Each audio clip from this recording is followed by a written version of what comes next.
Il bimbo diversamente abile ha un diritto diverso in caso di sciopero? La domanda al Comune di Venezia la rivolge il segretario generale della UIL FPL del Veneto, Mario Ragno.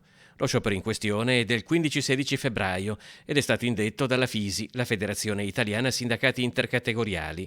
Non vi aderiscono né la UIL né la CGL, da tempo impegnati in un braccio di ferro con Cafarsetti sui nidi comunali, ma le disposizioni di servizio indette per quei giorni proprio ai nidi comunali non piacciono per nulla. Il regolamento comunale del Comune di Venezia per i servizi dell'infanzia prevede un rapporto numerico 1 a 6, un educatore e 6 bimbi, e prevede l'aggiunta di un educatore in caso di presenza di bimbi, di un bimbo diversamente abile. Non si capisce perché il 15 e 16 di febbraio, in occasione di uno sciopero di un sindacato autonomo, questo non venga mantenuto, quindi non ci sarà il personale di sostegno per il bimbo diversamente abile.